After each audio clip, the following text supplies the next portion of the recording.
Buenas tardes. El tema del hacinamiento carcelario realmente no es novedoso, pero sí ha sido protagonista desde hace muchos años respecto a la ausencia de medidas necesarias que pongan fin a la difícil e indignante situación que se vive al interior de los centros de reclusión, lo cual ha quedado en evidencia con varias decisiones de la justicia constitucional, en particular desde la sentencia T-388 del año 2013, que declaró un estado de cosas inconstitucional en las cárceles del país.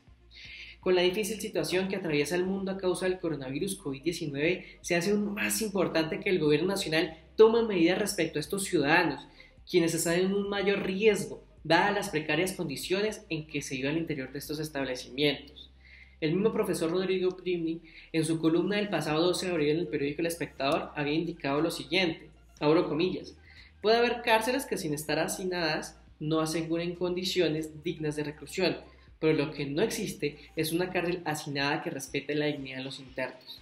El hacinamiento debe entonces ser combatido en todo tiempo, pero hoy, con COVID-19, que el Estado no corrige el hacinamiento, es criminal, pues quienes están en las cárceles no fueron condenados a muerte, sino que su libertad fue suspendida temporalmente. Es deber entonces del Estado, que tiene a estas personas bajo su control, tomar todas las medidas para proteger su vida. Cierro comillas. En estos términos, debe recordarse que ya es una realidad el peligro de contagio dentro de las instalaciones, donde es difícil aplicar las medidas sanitarias recomendadas inclusive desde la misma Organización Mundial de la Salud, teniendo en cuenta además que ya han confirmado 2 casos en la cárcel de Villavicencio, situación que puede extenderse a los 131 centros restantes que funcionan a nivel nacional, afectando a las más de 120.000 personas privadas de libertad en estos establecimientos. Es claro que medidas como la prohibición de visitas o el aislamiento de aquellos que hayan presentado síntomas no son suficientes para proteger a esta población, más cuando pueden existir personas que no presenten síntomas y estén contagiados de la enfermedad. El día de hoy, con la expedición del Decreto Legislativo 546 de 2020, las condiciones en que viven estos ciudadanos adquieren una mayor relevancia.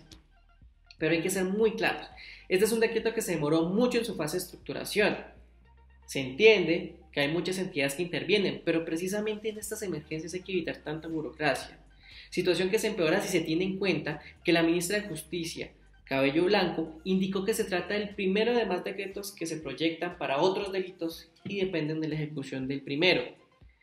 Estamos hablando de una pandemia que avanza día a día, hora a hora, a unos pasos gigantes. Debemos ser concisos y no tener una colcha de retazos llena de abundante normatividad que se va a tornar muy poco eficiente. Asimismo, se habló en un principio de que se iba a aplicar este beneficio a 10.000 reclusos, que comparado con la cifra de 120.000 realmente son muy pocos, pero hoy se está hablando únicamente de 4.000 personas por parte del Ministerio de Justicia.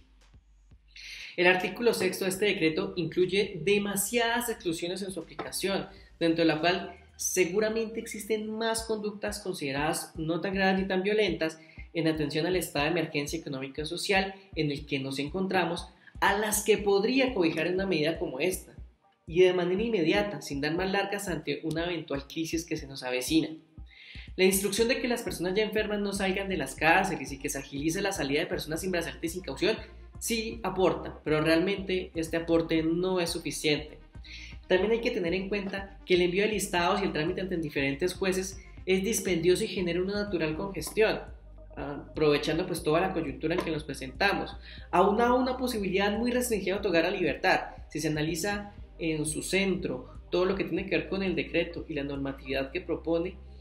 se apunta más a mantener la medida de aseguramiento del cumplimiento de la pena intramural, y esto escapa a las finalidades de un verdadero alivio del problema carcelario. Por lo tanto, se trata de una medida insuficiente, poco clara, temerosa, con un trámite realmente poco ágil, en el cual no son claros los términos siquiera, lo que hace menos eficaz su aplicación, y eso es una pérdida de tiempo muy, pero muy valioso. En este momento se debe ser pragmático y evidentemente se debe pensar en salvaguardar verdaderamente la salud pública y no sacar un decreto por cumplir, por la presión mediática. Por último, aprovecho para indicar que situaciones como las que vemos actualmente nos enseñan la vulnerabilidad manifiesta en la que nos encontramos, más aún cuando desde el artículo 4 de la Ley 599 del 2000 se dispone que, abro comillas, la pena cumplirá las funciones de prevención general, retribución justa, prevención especial, reinserción social y protección al condenado. Cierro comillas. Evidentemente esto no se cumple. Por lo anterior, es momento de que las autoridades den una mirada más profunda a una solución de fondo de toda esta situación con los internos del país, dentro de los diferentes establecimientos penitenciarios y carcelarios, que se enfoquen en una estructurada y realmente muy bien pensada política criminal y carcelaria por parte del Estado. Muchas gracias.